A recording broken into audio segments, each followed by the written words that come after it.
اعوذ باللہ من الشیطان اللعین الرجیم بسم اللہ الرحمن الرحیم الحمد للہ رب العالمین الصلاة والسلام علی اشرف الانبیاء والمرسلین وعلی آلہ الطیبین الطاہرین المعصومین الذین اذہب اللہ عنہم الرجس وطہرہم تطہیرا اما بعد قال اللہ تبارک و تعالی فی القرآن الکریم بسم اللہ الرحمن الرحیم لا يحب اللہ الجہر بالسوء من القول الا من ظلم وکان اللہ سمیعا علیما۔ عزیزان محترم، رسول خدا صلی اللہ علیہ وآلہ وسلم کے مکارم اخلاق پر ہماری آپ کے ساتھ گفتگو جاری تھی، اور ہم نے آپ کی خدمت میں عرض کیا کہ حضرت امام علی ابن موسیٰ الرضا علیہ آلاف و تحیت و ثنا کے نورانی حرم مطہر کی جانب سے ہمیں یہ ذمہ داری سونپی گئی کہ ماہ صفر المظفر کے آخری 10 دنوں میں رسول خدا صلی اللہ علیہ وآلہ وسلم کے مکارم اخلاق کو بیان کیا جائے۔ ہم نے اس سلسلے میں 9 درس آپ کی خدمت میں رسول خدا کے مکارم اخلاق کے پیش کیے، اور 10ویں گفتگو میں حضرت امام علی ابن موسیٰ الرضا علیہ آلاف و تحیت و ثنا کی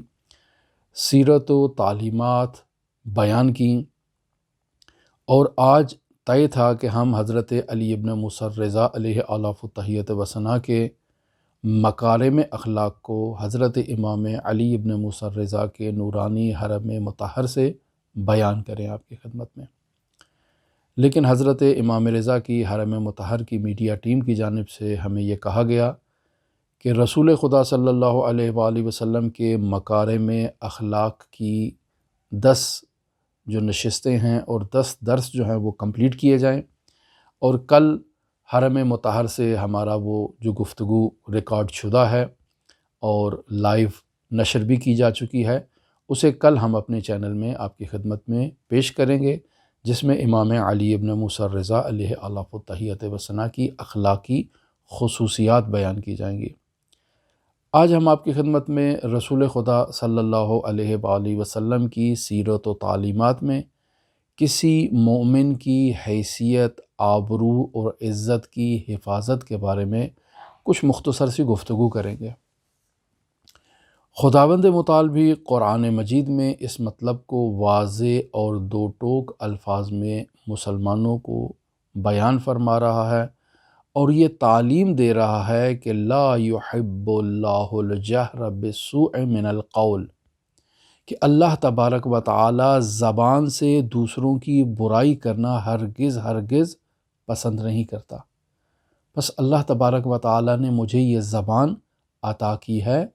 یہ ایک وسیلہ ہے، یہ ایک راستہ ہے، تاکہ میں اپنا ما فی الضمیر دوسروں تک منتقل کر سکوں، میں دوسروں سے رابطہ قائم کر سکوں،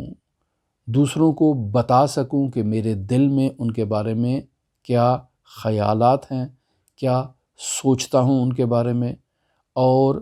ان کے ساتھ کیسے معاشرت قائم کرنا چاہتا ہوں، یہ میں زبان سے اظہار کر سکتا ہوں۔ تو خداوند متعال نے اس زبان کو دوسروں کے ساتھ رابطہ برقرار کرنے کا ایک وسیلہ قرار دیا ہے، لیکن خداوند متعال نے اس بات کی وضاحت کر دی ہے کہ اللہ کو ہرگز یہ پسند نہیں ہے کہ یہ زبان جو وسیلہ ارتباطی ہے، جس کے ذریعے سے آپ لوگوں کے ساتھ رابطہ قائم کرتے ہیں اور اپنے دل کی بات ان تک منتقل کرتے ہیں، اور وہ بھی اپنے دل کی بات آپ تک منتقل کرتے ہیں، اور اس طرح سے معاشرے میں رابطے کا ایک سسٹم برقرار ہوتا ہے، اللہ کو یہ پسند نہیں ہے کہ اس وسیلہ ارتباطی کے ذریعے سے، یعنی زبان کے ذریعے سے، کوئی شخص کسی دوسرے شخص کی برائی کرے۔ ہرگز اللہ تبارک و تعالیٰ کو یہ پسند نہیں ہے۔ لیکن خداوند متعال اسی آیہ شریفہ میں ایک استثناء بھی پیش کر رہا ہے۔ کس کو برائی کرنے کا حق حاصل ہے؟ یہاں خداوند متعال بیان کر رہا ہے الا من ظلم، مگر وہ شخص جو مظلوم واقع ہو، وکان اللہ سمیعا علیما، پس جو شخص مظلوم واقع ہوا ہے وہ زبان کے ذریعے سے اس ظالم کے عیب کو برملا کر سکتا ہے اور اس کی برائی کو بیان کر سکتا ہے کہ اس ظالم نے میرے اوپر یہ ظلم ڈھائے ہیں،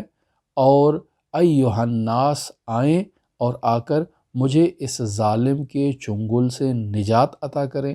مجھے اس سے محفوظ رکھیں، یہ میرے اوپر ظلم کر رہا ہے۔ تو پس مظلوم ظالم کے عیوب کو اپنی زبان سے بیان کر سکتا ہے، برملا کر سکتا ہے، تاکہ اس کے شر سے خود بھی محفوظ رہے اور معاشرے کے دوسرے افراد کو بھی ظالم کے شر سے بچایا جا سکے۔ آخر میں کان اللہ سمیعا علیما، اللہ سننے والا اور علیم ہے۔ اللہ تبارک و تعالیٰ کو اس بات کا بخوبی علم ہے کہ آپ زبان سے جو کلام کر رہے ہیں یہ کسی کی برائی ہے یا کسی کی برائی نہیں ہے۔ آپ مظلوم واقع ہوئے ہیں اور مظلوم واقع ہوتے ہوئے آپ کسی ظالم کے عیب کو برملا کر رہے ہیں، یا ایسا نہیں ہے۔ خداوند متعال سنتا بھی ہے اور جانتا بھی ہے حقائق کو، آپ کے دل کے اندر جو حقائق مخفی ہیں خداوند متعال اس سے بھی آگاہ ہے۔ بس واضح ہو گیا یہ مطلب کہ خداوند متعال نے قرآن مجید میں یہ واضح اور دو ٹوک الفاظ میں مطلب بیان کر دیا کہ خداوند متعال نے انسان کو یہ جو زبان عطا کی ہے، جس کے ذریعے سے انسان دوسرے انسانوں کے ساتھ رابطہ قائم کرتا ہے، گفتگو کرتا ہے، اپنے دل کی بات ان تک منتقل کرتا ہے، ان کی باتوں کو اپنے کانوں سے سنتا ہے، اپنے دل تک منتقل کرتا ہے اور پھر ان کا جواب دیتا ہے۔ یہ زبان ایک رابطہ برقرار کرنے کا وسیلہ ہے۔ اگر میرے پاس زبان نہیں ہوگی تو مجھے آپ کے ساتھ گفتگو کرنے کے لیے اشاروں کا سہارا لینا پڑے گا، اور اگر آپ کو اشاروں کی زبان نہیں آتی ہوگی یا مجھے اشاروں کی زبان نہیں آتی ہوگی تو میں آپ کے ساتھ رابطہ قائم نہیں کر سکتا، آپ مجھ سے رابطہ قائم نہیں کر سکتے۔ پس زبان ایک بہت ہی بہترین ذریعہ اور بہترین نعمت الہی ہے، جس کے ذریعے سے انسان اپنا رابطہ دوسروں کے ساتھ قائم کرتا ہے اور دوسروں کو بتاتا ہے کہ میں کیا سوچ رہا ہوں، میرے کیا ارادے ہیں، میرے مستقبل کے کیا ارادے ہیں، میرا ماضی کیسے گزرا ہے۔ تمام مسائل انسان آپس میں ڈسکس کر سکتا ہے اور گفتگو کر سکتا ہے، اور اگر یہ زبان نہ ہو تو انسان کے رابطے کا جو نظام ہے وہ مفلوج ہو کر رہ جائے گا، چونکہ زبان بہترین ذریعہ ہے رابطے کا۔ انسان مکتوب کرے تو اس مکتوب کو اور لکھے ہوئے تحریر کو پڑھنے میں وقت درکار ہے، اور پھر ہر انسان کو کتابت کی صلاحیت بھی حاصل نہیں ہے، اور اگر لکھ بھی لیتے ہیں تو املائی غلطیاں اور دوسرے بہت سارے مسائل آ جاتے ہیں۔ مخاطب کو اگر پڑھنا نہیں آتا تو ظاہری بات ہے کہ وہ آپ کی زبان نہیں سمجھ پائے گا، ممکن ہے آپ کی لغت سے آشنائی نہ ہو، ممکن ہے آپ کی تحریر ایسی بدخط لکھائی ہو کہ وہ پڑھنا ہی اس کے لیے دشوار ہو، تو بہت سارے مسائل ہیں۔ لیکن زبان ایک بہترین ذریعہ ہے جس کے ذریعے سے انسان دوسروں سے رابطہ قائم کرتا ہے، اور ہماری زبان سے نکلنے والے الفاظ نہایت ہی قیمتی الفاظ ہیں۔ انسان اپنا ما فی الضمیر مد مقابل افراد تک منتقل کر رہا ہے اور الفاظ کا سہارا لے رہا ہے، لیکن اس قدر سرعت ہے انتقال معارف اور مطالب میں کہ انسان ان الفاظ کی طرف متوجہ ہی نہیں ہوتا کہ میں نے کون سا لفظ استعمال کیا، بس اوقات لفظ کے معنی کی طرف بھی متوجہ نہیں ہوتا ہے اور اپنا ما فی الضمیر منتقل کر رہا ہے کہ وہ کیا چاہتا ہے، اور طرف مقابل بھی اپنا ما فی الضمیر انہی الفاظ کے سہارے منتقل کرتا ہے۔ پس حقیقت میں معانی منتقل ہو رہے ہیں لیکن سہارا الفاظ کا لیا جا رہا ہے، اور بس اوقات انسان لفظ اور معنی دونوں سے غافل ہو جاتا ہے اور اپنے مخاطب کے ساتھ اس قدر محو گفتگو ہے کہ یہ لفظ اور معنی اس کے لیے ایک آلے کا کردار ادا کرتے ہیں، اور انسان گویا کہ اپنے معافِ ضمیر کو مخاطب تک منتقل کر رہا ہے اور اس سے رابطہ روحانی برقرار کر رہا ہے، اور جو الفاظ اور معانی استعمال ہو رہے ہیں، یعنی الفاظ استعمال ہو رہے ہیں اور الفاظ کے پس پشت معانی مخفی اور پوشیدہ ہیں، یہ منتقل ہو رہے ہیں، لیکن انسان انہیں ایک آلے کا جو ہے وہ ایک وسیلے کا، ایک ابزار کا جو ہے نا وہ ان سے کردار لے رہا ہے اور اپنی رابطے کو قائم کر رہا ہے طرف مقابل سے۔ مرحوم سید حاشم حداد نے مرحوم آیت اللہ مرتضیٰ مطہری کو بھی یہی بات منتقل کی تھی کہ آپ نے خداوند متعال سے رابطہ قائم کرنا ہے، لہٰذا جب خدا سے رابطہ قائم کرنا ہے تو عین اسی طرح جس طرح ہم عام افراد سے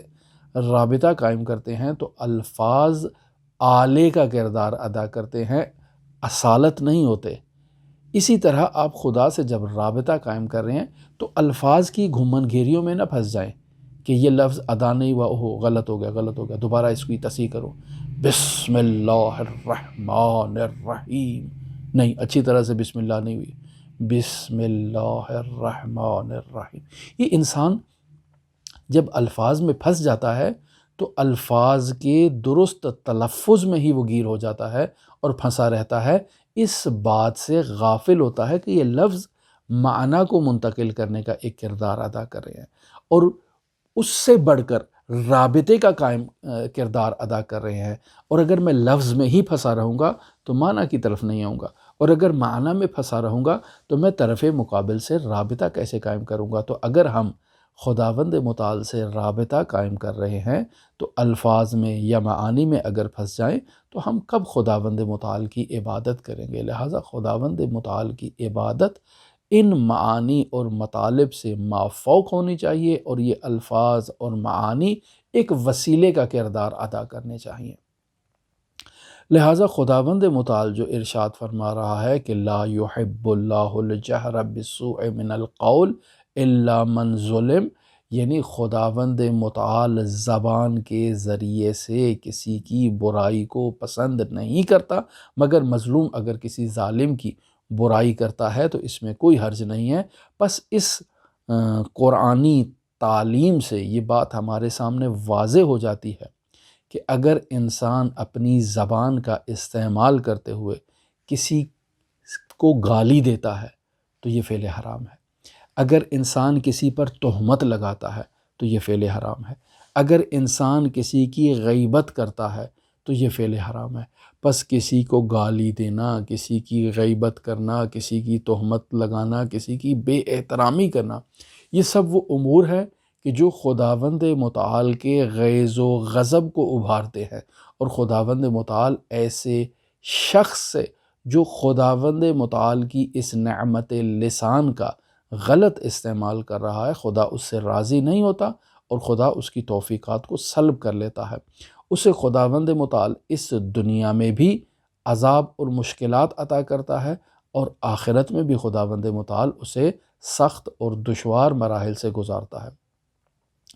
لہٰذا رسول خدا صلی اللہ علیہ وآلہ وسلم کی ذات گرامی جو مجسمہ مکارم اخلاق ہیں، جو اسلامی تعلیمات کا ایک مجسمہ ہے چلتا پھرتا، جب خداوند متعال نے ارشاد فرما دیا کہ لا يحب اللہ الجہر بالسوء من القول، تو کیسے ممکن ہے کہ رسول خدا صلی اللہ علیہ وآلہ وسلم کی ذات گرامی میں یہ خصلت پائی جائے کہ وہ کسی مومن کی برائی اپنی زبان مبارک سے کریں؟ یہ ہو ہی نہیں سکتا۔ لہٰذا رسول خدا صلی اللہ علیہ وآلہ وسلم اپنے الفاظ سے، اپنی نورانی احادیث سے اس مطلب کو واضح طور پر دوسرے مومنین کو بھی تعلیم دے رہے ہیں کہ اپنی زبان کو کنٹرول رکھو، دوسرے مسلمانوں کی عزت و آبرو کی حفاظت کرو، بالکل ایسے ہی عزت و آبرو کی حفاظت کرو جیسے آپ کسی مومن کی جان کی حفاظت کرتے ہیں، جیسے آپ کسی مومن کے مال کو محترم جانتے ہیں۔ کسی مومن کا مال پڑا ہے، میں اس مومن کے مال کا احترام کرتا ہوں، اسے چوروں سے بچاتا ہوں، اس کی حفاظت کرتا ہوں، اسے ضائع اور تلف ہونے سے میں اس کی حفاظت کرتا ہوں۔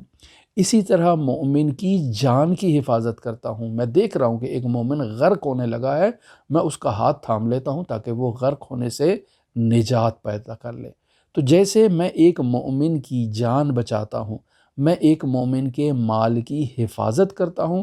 اسی طرح سے ایک مومن کی عزت و آبرو کی حفاظت کرنا یہ وظائف اسلامی میں سے ہے۔ لہٰذا رسول خدا صلی اللہ علیہ وآلہ وسلم خداوند متعال کی ان تعلیمات جو خداوند متعال نے بیان فرمائی ہیں ان کا مجسمہ تھے، مکارم اخلاق کے اعلیٰ ترین مرتبے پر فائز ذات تھے۔ تو آپ مسلمان مؤمنین کی آبرو کی حفاظت کرنا بخوبی جانتے تھے، نہایت اہمیت دیتے تھے، اور دوسرے مسلمانوں کو بھی اس بات کی تعلیم دیا کرتے تھے کہ مومن کی آبرو، عزت، اس کی حفاظت کرنا اوجب واجبات ہے۔ مومن کو گالی دینا حرام ہے، مومن پر تہمت لگانا، مومن پر افتراء باندھنا، مومن کی غیبت کرنا یا اس کے علاوہ جتنے بھی زبانی اور لسانی گناہ ہیں یہ سب کے سب ممنوع ہیں اور ان کی اجازت اسلام کے اندر نہیں دی گئی ہے۔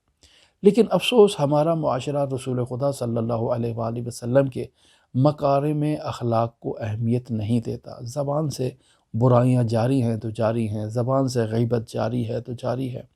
زبان سے تہمت لگائی جا رہی ہے تو لگائی جا رہی ہے، اور ان چیزوں کو اہمیت نہیں دی جاتی ہے۔ کیوں؟ چونکہ اسلامی تعلیمات اور رسول خدا صلی اللہ علیہ وآلہ وسلم کے مکارم اخلاق ہم تک درست عنوان سے پہنچے ہی نہیں ہیں۔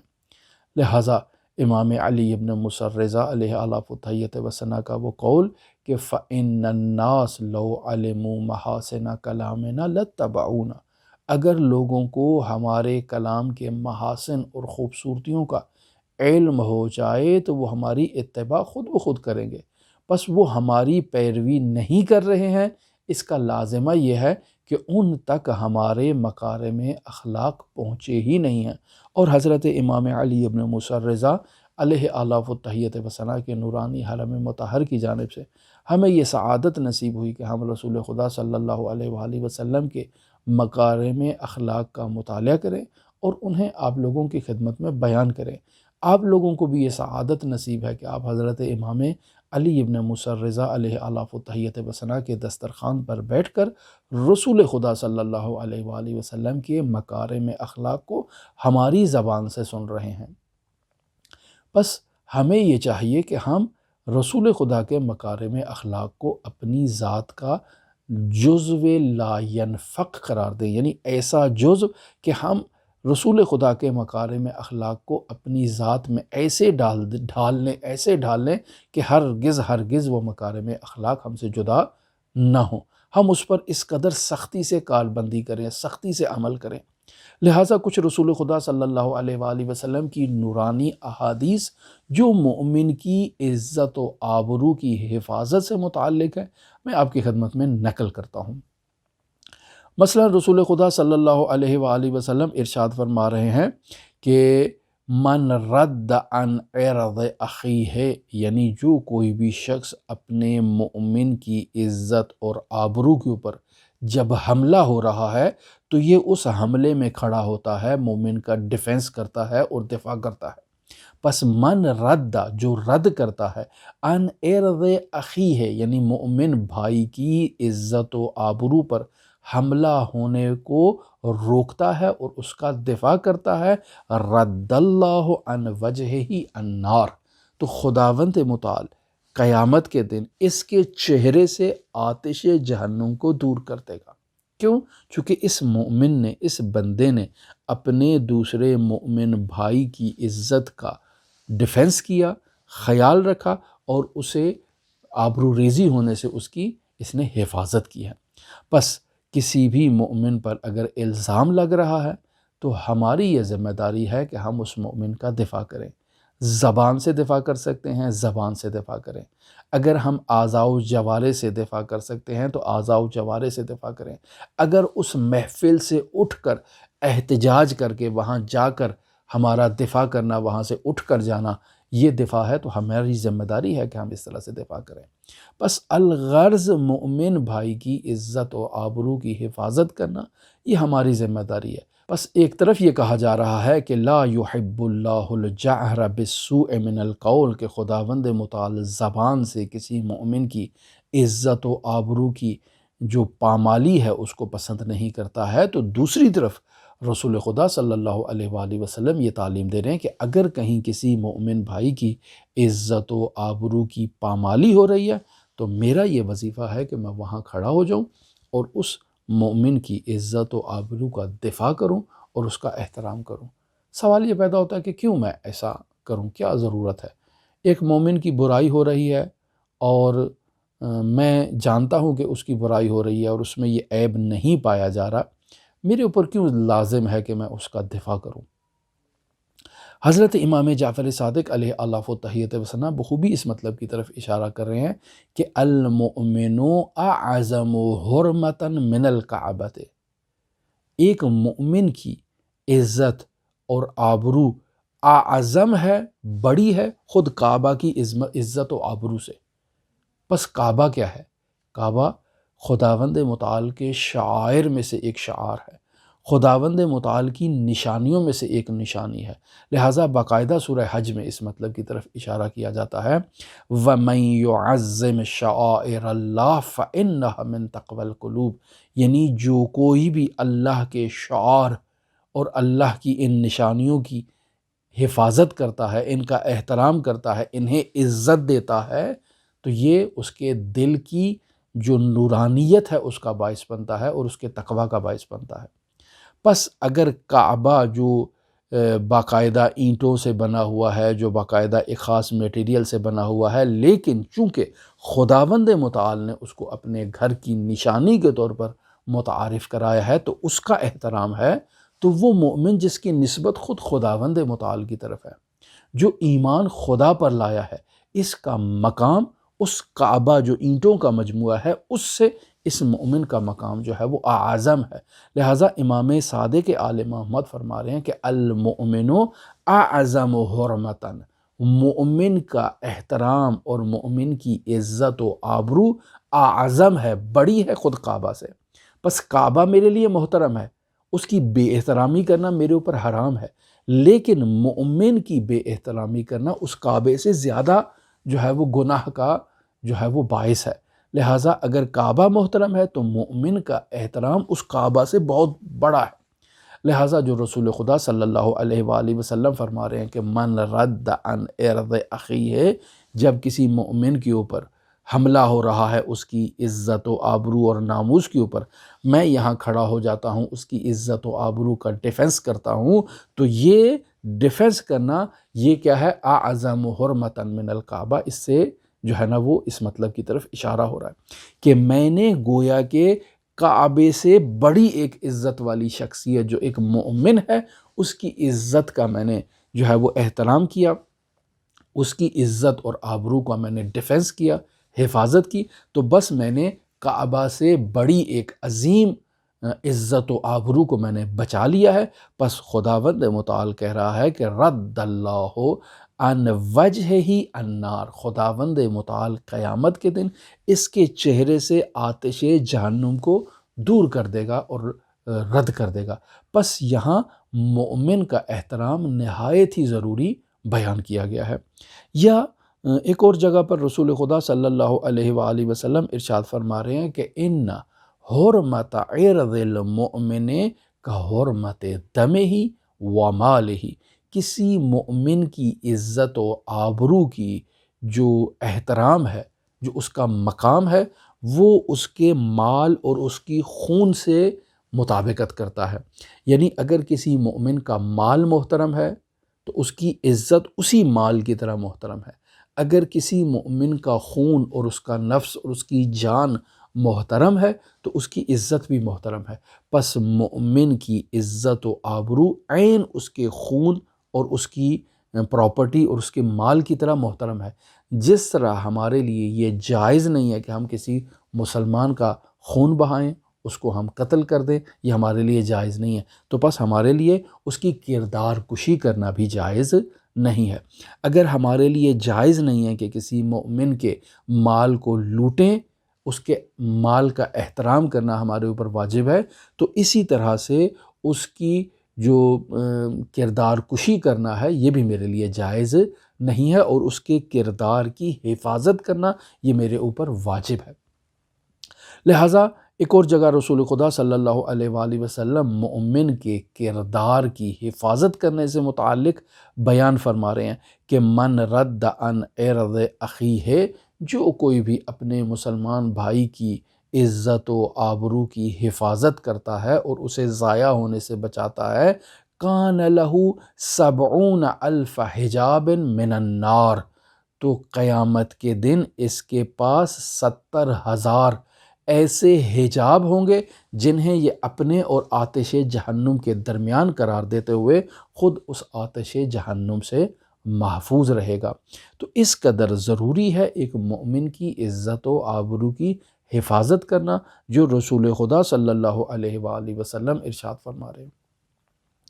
آخری مطالب کی طرف بڑھوں اور آخری حدیث آپ کی خدمت میں یہ نقل کرتا ہوں۔ رسول خدا صلی اللہ علیہ وآلہ وسلم اپنے معراج کے واقعات میں سے ایک واقعہ بیان کرتے ہیں اور فرماتے ہیں مررت لیلۃ اسری بی، یعنی شب معراج جب مجھے لے جایا گیا تو میں عبور کیا، میں گزرا، علی قوم، ایک ایسی قوم کے پاس سے مجھے گزرا گیا اور وہاں سے میں عبور ہوا، یخمشون وجوہہم باظفارہم، کہ یہ قوم کیا کر رہی تھی، یہ اپنے ہاتھوں کے ناخنوں سے اپنے چہرے کو نوچ رہے تھے اور اسے خراش رہے تھے۔ یہ ایک ایسی قوم اور ایک ایسی کنڈیشن میں، فقلت، تو میں نے سوال کیا، یا جبرائیل من ہؤلاء، یہ لوگ کون ہیں، آپ مجھے ان کے بارے میں تھوڑا وضاحت کر سکیں تاکہ میں اپنی امت کو جا کے ان کے بارے میں آگاہ کروں۔ تو کہا قال ہؤلاء الذین یغتابون الناس، یا رسول اللہ یہ وہ لوگ ہیں کہ جو لوگوں کی غیبت کیا کرتے تھے، وَيَقْعُونَ فِي أَعْرَاضِهِمْ، اور ان کی عزت و آبرو کو پامال کرتے تھے، تار تار کرتے تھے اور ان کی کردار کشی کیا کرتے تھے۔ تو یا رسول اللہ یہ وہ لوگ ہیں، لہٰذا ایسے لوگ قیامت کے دن اپنے ہاتھوں سے اور اپنے ناخنوں سے اپنے چہرے کو جو ہے یہ نوچیں گے۔ تو اب ہم آتے ہیں واقعات کے اوپر۔ رسول خدا صلی اللہ علیہ وآلہ وسلم کی سیرت طیبہ سے ایک واقعہ میں آپ کی خدمت میں لے کر حاضر ہوا ہوں۔ ماجرا کچھ اس طرح سے ہے کہ ایک جگہ رسول خدا صلی اللہ علیہ وآلہ وسلم کو اصحاب کے ساتھ تفصیلی ایک دعوت کا جو ہے نا وہ دعوت دی گئی کہ رسول خدا اپنے اصحاب کے ساتھ تشریف لائیں اور کھانا تناول کریں۔ لہٰذا تمام افراد اور اصحاب اس دعوت میں شریک تھے، پہنچے تو اونٹ کا گوشت پکایا گیا اور اس گوشت کی خوشبو نے تمام اس محلے کو معطر کر رکھا تھا اور اس قدر مہک آ رہی تھی کہ کیا خوبصورت کھانا جو ہے نا وہ تیار ہوا ہے۔ ایسے میں دسترخوان بچھایا گیا، رسول خدا اور صلی اللہ علیہ وآلہ وسلم اور ان کے تمام اصحاب اس دسترخوان پر بیٹھے، کھانا تناول کیا اور دعا کی۔ الحمدللہ کس قدر خوش مزہ اور کس قدر خوش ذائقہ اور کس قدر لذیذ کھانا تیار کیا ہے ہمارے میزبان نے۔ میزبان کا شکریہ ادا کیا اور پھر رسول خدا صلی اللہ علیہ وآلہ وسلم اور ان کے اصحاب اس میزبان سے اجازت لینے کے بعد مسجد میں تشریف لے آتے ہیں۔ اب جب مسجد میں تشریف لے آتے ہیں، نماز کا ابھی وقت نہیں ہوا، تمام اصحاب نے وضو کیا اور بیٹھ گئے نماز کے انتظار میں۔ ایسے میں کسی صاحب رسول کے بدن سے ریح خارج ہوتی ہے اور وہاں کی فضا جو عطر نبوی سے معطر تھی، اس فضا کے اندر ایک نامطلوب قسم کی مہک اور بدبو جو ہے وہ وہاں پر ظاہر ہوئی۔ اب رسول خدا اپنے اصحاب کے ساتھ تو تشریف فرما ہے، لیکن وہ شخص جس کے وجود سے وہ ریح خارج ہوئی اور وہ گیس خارج ہوئی، وہ کیسے وہاں سے اٹھے اور جا کر وضو کرے؟ ظاہری بات ہے اس کی ایک عزت کا مسئلہ ہے، لوگ کہیں گے کہ یہ اپنی معدے کی اس ہوا پر کنٹرول نہیں رکھتا ہے، اپنے آپ کو سنبھال نہیں سکتا ہے۔ ایک ایسا ماحول تھا کہ اس صحابی کے لیے وہاں سے اٹھنا دشوار تھا۔ تو اب تمام اصحاب بھی متوجہ ہیں کہ ہم میں سے کسی ایک شخص نے یہ کام کیا ہے، لیکن کس نے کیا ہے یہ معلوم نہیں ہے۔ تو اب رسول خدا صلی اللہ علیہ وآلہ وسلم نے اس کا بہترین راستہ تجویز کیا اور فرمایا کہ جس نے بھی اونٹ کا گوشت کھایا ہے وہ جائے اور جا کر وضو کرے۔ تو اس طرح سے تمام اصحاب کو رسول خدا صلی اللہ علیہ وآلہ وسلم نے گویا کہ تجدید وضو کے لیے بھیج دیا، چونکہ تمام اصحاب نے اونٹ کا گوشت کھایا تھا۔ لہٰذا تمام اصحاب سے کہا کہ جس نے بھی اونٹ کا گوشت کھایا ہے وہ جائے اور جا کر تجدید وضو کرے۔ تو چونکہ تمام نے کھایا تھا لہٰذا سب کے سب اٹھ گئے، اور انہی سب میں وہ شخص بھی شامل تھا کہ جس کے وجود سے وہ گیس خارج ہوئی، اور وہ بھی گیا اور اس نے بھی جا کر وضو کیا۔ لہٰذا اس انداز میں رسول خدا صلی اللہ علیہ وآلہ وسلم نے ایک مومن کی کردار کی حفاظت کی اور اسے سب کے سامنے اور رسوا ہونے سے بچا لیا۔ ایک ماجرا آپ کی خدمت میں مرحوم آیت اللہ شیخ حسن علی اصفہانی نخودکی سے متعلق بھی لے کر آیا ہوں۔ ماجرا کچھ اس طرح سے ہے کہ آیت اللہ نخودکی کہتے ہیں کہ میں ایام جوانی میں جب میں طالب علم تھا تو اس دور میں نے کسی شخص سے ایک کتاب بطور امانت وصول کی تاکہ میں اس کا مطالعہ کروں، اور مطالعہ کرنے کے بعد میں یہ کتاب اس کے مالک کو واپس کر دوں۔ ظاہری بات ہے وہ کتاب نہایت ہی کوئی اہمیت کی حامل کتاب تھی، جسے جو ہے وہ جس کی حفاظت کرنا نہایت ضروری تھی۔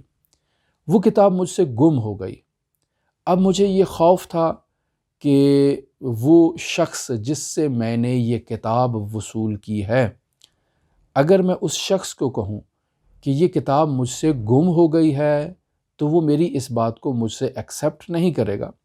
وہ کہے گا شاید نایاب کتاب تھی اور یہ واپس نہیں کرنا چاہتے، تو اب یہ کہہ رہے ہیں کہ کتاب گم ہو گئی ہے۔ تو یہاں دو پہلو پائے جاتے ہیں، ایک میں مومن ہوں، میری عزت و آبرو کا مسئلہ ہے، دوسرا مسئلہ یہ ہے کہ وہ مومن جس سے میں نے کتاب لی ہے اسے ایک گناہ سے بچانا ہے، لہٰذا اس کتاب کو تلاش کرنا اور اسے اس کے مالک تک پہنچانا بہت ضروری ہے۔ میری عزت کا بھی مسئلہ ہے اور اس شخص کو بھی گناہ سے بچانا ہے اور اس کی بھی حفاظت کرنا، یہ بھی میری ذمہ داری ہے۔ لہٰذا شیخ حسن علی اصفہانی رحمۃ اللہ علیہ کہتے ہیں کہ میں نہایت پریشان تھا کہ میں اس کتاب کو کہاں سے تلاش کروں۔ یہ کہتے ہیں کہ میں اپنے استاد بزرگوار کی خدمت میں گیا اور میں نے ان کو تمام ماجرا سے باخبر کیا کہ اس طرح سے میں کتاب لے چکا ہوں اور کتاب مجھ سے کھو گئی ہے اور میں نے یہ کتاب واپس کرنا ہے، اب آپ مجھے بتائیں کہ میں کیا کروں۔ استاد نے ایک وظیفہ دیا کہ آپ اس وظیفہ پر عمل کریں، رات کو خواب میں آپ کو اس کتاب کی دقیق لوکیشن کا علم ہو جائے گا کہ وہ کہاں پڑی ہے، آپ اسے وہاں سے جا کے اٹھا سکتے ہیں۔ شیخ حسن علی اصفہانی کہتے ہیں کہ میں رات کو اس وظیفے پر عمل کرتے ہوئے سو گیا تو عالم رؤیا میں مجھے بتایا گیا کہ مدرسے کے فلاں کمرے میں فلاں طالب علم کی کتابوں کے سب سے نیچے جو ہے نا وہ کتاب پڑی ہوئی ہے۔ اب میں صبح استاد بزرگوار کی خدمت میں آتا ہوں کہ استاد بزرگوار، یہ تو ایک اور نیا مسئلہ بن گیا۔ میں اپنی عزت اور آبرو کی حفاظت کرنا چاہتا تھا، اس مومن کو گناہ سے بچانا چاہتا تھا، اور اب سب طالب علموں کو مدرسے میں علم ہے کہ میری کتاب گم ہو چکی ہے، اور وہ کتاب اب فلاں مولانا صاحب کے کمرے میں ان کی کتابوں کے نیچے پڑی ہے۔ اب اگر میں جا کر ان سے یہ کہوں کہ میری کتاب آپ کے پاس ہے، چونکہ انہیں تو اس بات کا اب علم ہی نہیں ہے، انہوں نے بھی کسی زمانے میں وہ کتاب مجھ سے لی ہوگی، میں بھی بھول گیا انہیں دینے کے بعد، انہیں بھی یاد نہ رہا، لہٰذا انہوں نے مطالعہ کر کے اپنی کتابوں کے ایک جگہ پر رکھی اور اس کے اوپر کتابیں جو وہ پڑھتے گئے وہ رکھتے گئے اور انبار ہوتا گیا، تو انہیں بھی اب معلوم نہیں ہے کہ وہ کتاب ان کے پاس ہے۔ تو میں اگر ایسے میں جا کر ان کو کہوں کہ آپ کے پاس میری کتاب ہے تو یقینی بات ہے وہ اس کا انکار کریں گے، اور مدرسے کے باقی طلاب کو یہ علم ہو جائے گا کہ میں گویا کہ ان پر گویا کہ یہ الزام لگا رہا ہوں کہ میری کتاب ان کے پاس ہے، اور وہ اپنی حفاظت میں، اپنی آبرو کی حفاظت میں کہیں گے کہ میرے پاس نہیں ہے، جبکہ میں خواب میں دیکھ چکا ہوں کہ کتاب انہی کے پاس ہے۔ تو استاد بزرگوار، اب آپ مجھے بتائیں کہ میں ان کی آبرو اور عزت کی کیسے حفاظت کروں؟ بس میں نے ان کی بھی عزت بچانی ہے، اپنی بھی عزت بچانی ہے، اور اس کتاب کے مالک کو گناہ سے بھی بچانا ہے۔ اب آپ راہ حل بتائیں۔ تو استاد بزرگوار نے کہا کہ آغا حسن علی، آپ ان کے کمرے کے باہر انتظار کریں، جب وہ اپنے کمرے سے باہر تشریف لے جائیں تو آپ نے چونکہ انہیں کتاب امانت دی تھی، آپ اپنی امانت واپس جا کر وصول کر لیں۔ وہاں جائیں جہاں آپ نے اس کتاب کو مشاہدہ کیا ہے، خواب میں جائیں، اس کتاب کو وہاں سے اٹھائیں اور جا کر اس کے مالک کو پہنچا دیں۔ اس طرح وہ شخص جسے علم ہی نہیں ہے کہ اس نے آپ سے امانت لی تھی، وہ آپ کی امانت بھی آپ تک واپس آپ نے اس سے وصول کر لی، آپ کی عزت بھی بچ گئی، اس کی عزت بھی بچ گئی، اور وہ شخص جس سے آپ نے اس کتاب کو بطور امانت وصول کیا تھا، اس شخص کو بھی وہ کتاب اس کی پہنچ گئی۔ یہاں چونکہ بحث مرحوم شیخ حسن علی اصفہانی سے متعلق گزری، تو اکثر لوگ زندگی میں کچھ نہ کچھ چیزیں گم کر دیتے ہیں، ان سے کھو جاتی ہیں، اور جب چیز کھو جاتی ہے تو انسان نہایت پریشان ہوتا ہے کہ میں اپنی گمشدہ چیز کو کیسے حاصل کروں۔ پریشان ہوتا ہے، سوچتا ہے، دعائیں کرتا ہے کہ میری فلاں چیز جو ہے نا وہ مجھے مل جائے۔ اس سلسلے میں اکثر لوگ مرحوم آیت اللہ بہجت رحمۃ اللہ علیہ سے سوال کیا کرتے تھے کہ ہماری گمشدہ چیز ہے، بتائیں کہ ہم اس کو کیسے تلاش کریں۔ تو آیت اللہ بہجت انہیں ایک وظیفہ دیا کرتے تھے کہ آپ کی چیز جو گم ہو چکی ہے، آپ کو جب تک وہ نہیں ملتی ہے، آپ اپنی زبان پر اس ورد کو جاری رکھیں کہ اصبحت فی امان اللہ وامسیت فی جوار اللہ، اصبحت فی امان اللہ وامسیت فی جوار اللہ، اصبحت فی امان اللہ وامسیت فی جوار اللہ۔ یہ آپ اپنی زبان سے اس ورد کو جاری رکھیں اور ساتھ ہی ساتھ اس چیز کو تلاش کرنا بھی شروع کر دیں، تو آپ کو وہ چیز مل جائے گی۔ اور یہ آزمودہ ہے، ہم نے اپنی زندگی میں بہت اس کو تجربہ کیا ہے۔ جب بھی کوئی چیز ایسی کھو جاتی ہے جسے تلاش کرنا نہایت ضروری ہوتا ہے، تو ساتھ ہی اس ذکر کو بھی کیا جاتا ہے اور ساتھ ہی اس مطلوبہ چیز کو بھی تلاش کیا جاتا ہے، فوراً مل جاتی ہے۔ اور آپ بھی اپنی زندگی میں اس کو پریکٹیکل طور پر کر کے دیکھیں۔ ایک آزمودہ نسخہ ہے مرحوم آیت اللہ شیخ محمد تقی بہجت فومنی رحمۃ اللہ علیہ سے۔ یہاں اپنی گفتگو کے آخری اس لمحات میں اور آخری مرحلے میں ایک مطلب کی طرف اشارہ کرنا نہایت ضروری سمجھتا ہوں، اور وہ ہمارے آج کے معاشرے سے متعلق ہے۔ ہمارے دینی معاشرے میں ایک بہت ہی برائی پھیل رہی ہے، بالخصوص دینی طبقات میں، علماء کرام میں، اور وہ برائی یہ ہے کہ کوئی شخص اگر ہمارے اعتقادات اور ہمارے نظریات کے ساتھ اگر موافقت نہیں کرتا اور ہمارے نظریات کے اور اعتقادات کے برعکس وہ اپنے نظریات کو اور اپنے اعتقادات کا اظہار کرتا ہے، تو ہم بہت ہی آسانی کے ساتھ فوراً بہت آسانی کے ساتھ کہہ دیتے ہیں کہ یہ MI6 کا ایجنٹ ہے۔ استغفر اللہ ربی و اتوب الیہ، استغفر اللہ ربی و اتوب الیہ۔ ہم نے دین کیا پڑھا ہے؟ ہم نے رسول خدا صلی اللہ علیہ وآلہ وسلم کی سیرت و تعلیمات کو کیا پڑھا ہے؟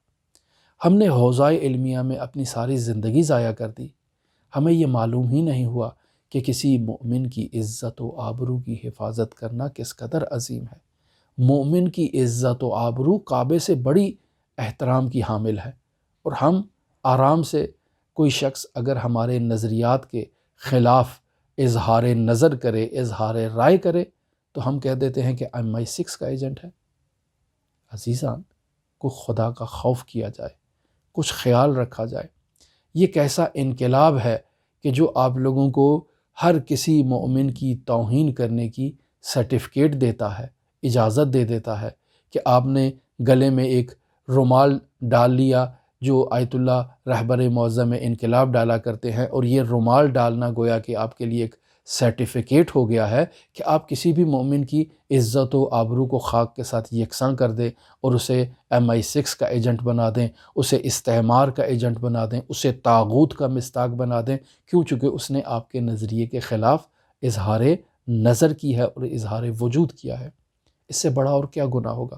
انقلاب اسلامی ہرگز اس چیز کی اجازت نہیں دیتا، رہبر معظم انقلاب اسلامی ہرگز اس بات کی اجازت نہیں دیتے ہیں۔ کسی بھی فقیہ نے آج تک اس چیز کو مستثنیات غیبت میں شمار نہیں کیا ہے کہ ہم جہاں عاجز ہو جاتے ہیں کسی کے علمی جو نظریات ہیں، جو ہمارے نظریات کو علمی طور پر اگر کوئی نقد کر رہا ہے، تو جہاں ہم اس کو جواب دینے سے عاجز ہو جاتے ہیں تو ہم فوراً کہتے ہیں کہ یہ استعمار کا ایجنٹ ہے، یہ MI6 کا ایجنٹ ہے۔ عزیزان، خدا کا خوف کیا کریں، تھوڑا اپنے وجود پر تتبع کریں۔ حضرت سید الاوصیاء امیر المومنین علی بن ابی طالب علیہ آلاف و تحیت و ثنا فرماتے ہیں کہ الغیبۃ جہد العاجز، وہ شخص جو علمی مطالب کا دفاع نہیں کر سکتا وہ غیبت سے ہی سہارا لے گا اور کیا کرے گا؟ ہم اسلام و مسلمین کے نظریات کو اور اسلامی تعلیمات کو اپنے پاؤں تلے روند دیتے ہیں، پھر اگر کوئی شخص ہماری اصلاح کرتا ہے اور ہماری بات کو متوجہ کرتا ہے کہ بھئی انقلابیوں آپ نے غلط کیا ہے، آپ نے غلط نظریہ پیش کیا ہے، ایسا نہیں ہے، اسلام نے ایسے بیان نہیں کیا ہے، آج تک کسی فقیہ نے ایسے بیان نہیں کیا، آج تک کسی متکلم نے ایسے بیان نہیں کیا، آج تک کسی مسلمان نے ایسے بیان نہیں کیا، تھوڑا خدا کا خوف کرو، تو آپ کہتے ہیں کہ یہ MI6 کا ایجنٹ ہے۔ یہ ہم نے کیا حوزہ علمیہ سے سیکھا ہے؟ ہم نے کیا اسلام سے سیکھا ہے؟ ہم نے کیا قرآن سے سیکھا ہے؟ ایسا قرآن ہمارے منہ پر، ایسا اسلام ہمارے منہ پر۔ در حقیقت ہم خود MI6 کے ایجنٹ ہیں۔ اگر ہم کسی کو کہہ رہے ہیں کہ فلاں شخص MI6 کا ایجنٹ ہے، تو اس کا مطلب ہے کہ MI6 نے ہمیں ایک نمائندگی دے رکھی ہے، ایک برانچ دے رکھی ہے کہ پاکستان میں ہمارے جتنے بھی MI6 کے ایجنٹ ہوں گے، آپ ان کے جو ہے نا وہ انچارج ہیں۔ تو ہمارے پاس سب فہرست موجود ہے، کوئی بھی شخص ہمارے نظریات کے خلاف اگر بات کرتا ہے تو ہم کہتے ہیں کہ بھئی اس کا نام تو ہماری فہرست میں موجود ہے، یہ تو ہمارا ایجنٹ ہے۔ تو ہم اس کی کردار کشی نہیں کر رہے، در واقع ہم اپنی کردار کشی کر رہے ہیں اور بتا رہے ہیں کہ ہم اس برطانوی ایجنسی کا ہیڈ کوارٹر جو ہے وہ ہمارے پاس ہے، اور ہمارے پاس تمام ایجنٹوں کی فہرست موجود ہے پوری دنیا میں کہ کون کون جو ہے نا وہ ہمارے اس ادارے کے لیے فعالیت کر رہے ہیں، کردار انجام دے رہے ہیں۔ لہٰذا جو شخص بھی ہمارے نظریات کے خلاف اور ہمارے اعتقادات کے خلاف اظہار وجود کرتا ہے، ہم اس کا نام اس لسٹ سے پبلک کر دیتے ہیں کہ دیکھو بھئی اس کا نام ہماری لسٹ میں موجود ہے۔ تو بس گویا کہ ہم اس کی کردار کشی نہیں کر رہے، ہم اپنی کردار کشی کر رہے ہیں کہ وہ ایک چھوٹا سا ایجنٹ ہے، چھوٹا سا ایک معمولی سا آلۂ کار ہے، جبکہ ہم نے پوری برانچ جو ہے نا وہ سنبھال رکھی ہے، اور ہمارے پاس تو ہر بندے کا مکمل ڈیٹا موجود ہے، صرف یہاں کا نہیں بلکہ ہر ملک میں موجود ہمارے جتنے ایجنٹ ہیں سب کے ڈیٹے ہمارے پاس موجود ہیں، اور ہمیں معلوم ہے کہ ہم کس بندے کو کتنی تنخواہ دیتے ہیں اور اس کو ہم نے کہاں پر کیا ڈیوٹی دے کر بھیجا ہے۔ تو عزیزان، خدا کا خوف کرنا چاہیے، ہمیں کچھ تو اسلام کا خیال رکھنا چاہیے، کچھ تو اسلامی تعلیمات کا خیال رکھنا چاہیے، کچھ تو خدا خوفی ہمارے وجود میں ہونی چاہیے۔ یہ کیسا انقلاب ہم لانا چاہ رہے ہیں، یہ کیسا انقلاب پھیلانا چاہ رہے ہیں کہ جس میں اسلامی تعلیمات کو پیروں تلے روند کر جو ہے وہ ہم اسلام کی تبلیغ کر رہے ہیں، ہم انقلاب کی تبلیغ کر رہے ہیں۔ یہ نہ تو اسلام کی تبلیغ ہے، نہ انقلاب کی تبلیغ ہے، یہ صرف اور صرف ہم شیطانی آلۂ کار بن چکے ہیں اور اپنی نفسانی خواہشات کے پجاری ہو چکے ہیں۔ ہمیں خدا کا خوف کرنا چاہیے، اپنے گریبان میں جھانکنا چاہیے، اور جہاں کہیں بھی کوئی مسئلہ ہو تو اس کو پیارے محبت سے سلجھانا چاہیے، احترام متقابل سے اس مسئلے کو حل کرنا چاہیے، اور اگر کوئی علمی اعتراض ہمارے اوپر آ رہا ہے تو ہمیں اس علمی اعتراض کا علمی میدان میں جواب دینا چاہیے۔ الغیبۃ جہد العاجز کا مصداق نہیں بننا چاہیے۔ ہماری گفتگو آپ کے ساتھ مختلف موضوعات پر جاری ہے۔ رسول خدا صلی اللہ علیہ وآلہ وسلم کے مکارم اخلاق حضرت امام رضا علیہ آلاف و تحیت و ثنا کے نورانی حرم مطہر کی میزبانی میں آج ختم ہو گئے۔ لیکن رسول خدا کے مکارم اخلاق پر ہماری آپ کے ساتھ گفتگو پھر بھی جاری رہے گی، اور کل کے دن حضرت امام علی ابن موسیٰ الرضا علیہ آلاف و تحیت وثنا کے مکارم اخلاق جو حضرت امام علی ابن موسیٰ الرضا کے حرم مطہر میں ہم نے بیان کیے، کل وہ آپ کی خدمت میں پیش ہوں گے، اور پھر اس کے بعد دوسرے موضوعات ہمارے آپ کے ساتھ جاری رہیں گے۔ اگر آپ دلچسپی رکھتے ہوں تو ہمارے ساتھ رہ سکتے ہیں۔ اللہم صلی علی محمد و آل محمد وعجل فرج قائم آل محمد۔